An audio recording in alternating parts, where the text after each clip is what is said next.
What's up, guys? So I'm here once again with another insightful video on this wonderful YouTube channel. Okay, so in today's video I'll be talking about my first trade that I caught this year, 2023, and believe me, this trade so far is my highest that I have caught this year. And this trade had a potential of like 1:50. I caught it in a single day, right, within some few hours. It had a potential of like 1:50, but I capped it at 1:29. So I'm going to be sharing with you the thought process, whatever I saw that helped me to capitalize on this wonderful trade, which I also got on my birthday. So it looks like a birthday gift that the market gave to me, right?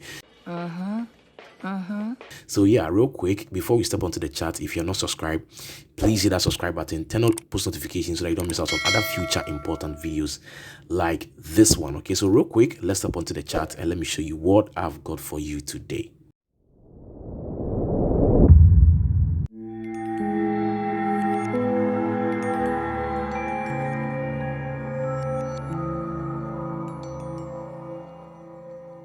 All right, guys, so welcome back to the chat. So real quick, I'm gonna use the bar replay tool. I'm gonna re-engineer price back to that very day, which is 3rd January, right? Somewhere here. Okay, somewhere here. I'm going to re-engineer price back like this. Okay, to here, right there. Good. So once I have this, I'm gonna start from the higher time frame. Real quick, I'm gonna start from the daily time frame. Okay, so right here on the daily time frame, right, I had, let me first clean this messy drawings. Wipe that thing off before you hand it to me. If you've been following me for some time now, right, you'll be able to identify that, or you'll be able to confirm that I have marked this break over here as my daily, weekly break of structure, right? Hence, I also know that price is reacting from this supply zone over here, which is like a reactive supply zone from the weekly and the daily. Okay, so real quick, I'm going to step onto the H4 time frame, and then I'll show you what I was looking at on the H4 time frame. So again, let me clean this drawings over here, right? So right on the H4 time frame, right, you're going to see that we had actually this low over here, which created this high, right? However, within this push to the upside, I know that price was making like some higher highs and higher lows, right? So I'm going to focus on the relevant price action that I need, which is from this low, okay, this low right in here to this high, right? So as at the time that I was I was taking the trade, this price action, this drop had not yet printed. So let me take this out, and then let's phase whatever price was doing that particular day, right?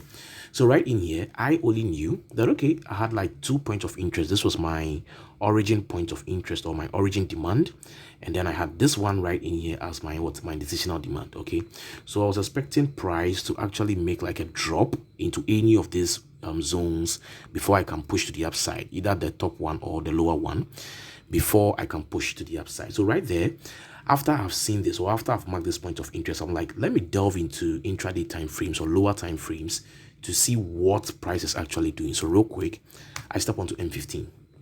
Now, when I step onto M15, the whole thing, became a little bit beautiful for me. Okay.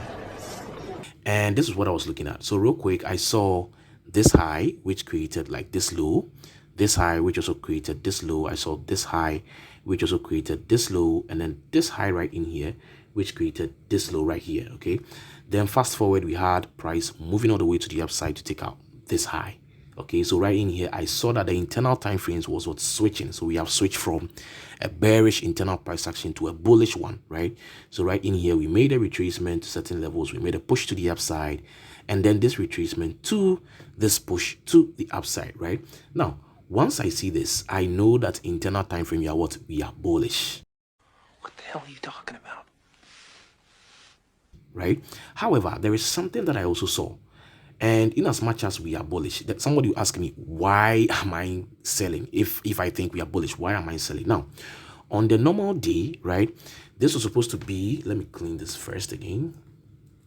On a normal day, this is supposed to be my recent bullish leg, right? So it means that you're going to have smart money traders. In fact, the good ones, right? You're going to have them marking this zone over here as a point of interest, meaning they will be expecting price to come in there, then they can what? Take the buy to the upside, right? That is just your stupid. But why did I go the opposite way? Now, if you watch in here clearly, you are going to see that this Asian low over here, first of all, was not taken out. And then we had this low from Frankfurt, also not taken out. The Frankfurt session open, not taken out. We had this old Asian low, also not taking. We had this old Asian low over here, also not taking, and this old Asian low over here, also not taking. So I have about 4 Asian lows which have not been taken, in addition to one Frankfurt session open low. So when I saw this, I was like, wow, this looks good. Apart from that, if I take a trend line, I also knew that retail traders, especially those who trade trend line, are going to do something like this. So they are going to see, first touch, second touch, third touch. They were looking for it to take this trade all the way to the upside, right? When I saw this, I was like, okay, all these are very good confluences for me, because already I am expecting price to come into this level. Okay, so once I saw this, I quickly stepped onto 5-minute time frame to see whatever price action was doing here. I just wanted to confirm that price action was also in line with my thought process that I was looking for price to make that drop into this level of demand. Okay, so real quick, when I step onto the M5, this is what you're going to see. Now, it is very important to always pay attention to details when you're reading price. Now, in as much as we are concentrating on this, current bullish leg, if you look in here, you're going to see that internally price was making what? Lower highs and lower lows. And then within this last internal push to the downside, you're also going to see price doing something. Right in here, what do you see? If you pay attention to details, you're going to realize that, let me take this circle out. You're going to realize that we had this low price after making this push, making a retracement into certain levels, and then we came back down. Now, when we came back down, this is what happened. We had this little wick over here, okay, this little wick over here, taking out this low. However, when price retraced to the upside, when price did this, okay, we never took out this high. So it means that price was still respecting this high to this low as a push to the downside. Okay, so what can we see? Price respected this level of supply right inside the Asia, and then it began dropping. Now, even though I was not available when price action was printing here, where exactly were you? Right, if I play price forward a little bit, now this was where everything started to build up. I knew that there were going to be smart money traders who would say 1, 2, 3, we've broken structure to the upside. This is what? A point of interest, and they'll be looking for buys. Meanwhile, I'm looking at the bigger picture. The bigger picture is saying that internally we are bearish. Right in here also, this is the last bearish push to the downside that broke this low with a wick. In fact, I consider wick break of structures. Okay. Are you kidding me? Stop it. So once I saw that, I knew that originally we are in this bearish push over here. So this was just a retracement to continue pushing to the downside. Another confluence was the fact that, this Asian low had not yet been taken out. Okay, so I was expecting price to take it out. Another confluence was the fact that I was actually expecting price to, retrace deeper into higher time frame demand zones. Okay, so real quick, I'm going to step onto M1 and I'm going to show you what the normal smart money trader was doing. So like I said, the smart money trader is going to mark this point of interest here from M5 as what? As demand, and you'll be looking for it to take a trade, right? So real quick, if I play price forward a little, what do you see? Price comes in here, okay, and then to the normal smart money trader, right? He says that, okay, price came into this level of demand, and what has happened? We've had a confirmation to look for buys. That was what the normal smart money trader will be thinking. So every smart money trader, after this confirmation, will set his or her limit right in here to look for buys. But like I said, I am looking for sells. Now, another thing is, even if you have not seen whatever is happening, right? Even if you've, let's say you mark this point of interest wrongly, what you can see is that this low over here, okay, this Asian low over here together with this low form something like a relatively equal low. So that is liquidity built to the downside. So you can see all these confluences in my favor. I have price, retracing to the downside, making lower highs and lower lows. Internally, this has been my last, high that created this low. And then right away, I am seeing equal lows right in here. So when I saw this, I was like, okay, this is going to be good because I'm going to be getting a very good trade, right? And I also knew that smart money traders are going to be buying. So I need to see all those traps being built up, and then I can capitalize on it. So real quick, what happens? I'm going to play price forward a little bit again. And then what I saw was this. I was like, okay, price accumulated for smart money traders to buy. And then right in here, I saw price distributing to sell. So right in here, I am looking at, all these confluences that are playing in my favor. Like I said, already market is making lower highs and lower lows. I have, the last internal push as a bearish leg. I have equal lows. I have a smart money trap built. I have this accumulation that is confirming that smart money traders will be buying. And then now this distribution right in here, which is forming up. And once I saw this, I was like, yo, this is a beautiful redistribution forming up. So we accumulated for smart money traders to buy, and then we distributed to sell once more. So once I saw this, I was like, this is nice. And then I saw one of my entry confirmations, which is a follow through break of structure. What do I mean by that? I see this 1, 2, 3 move. Okay, right in here, like I said, accumulation, distribution.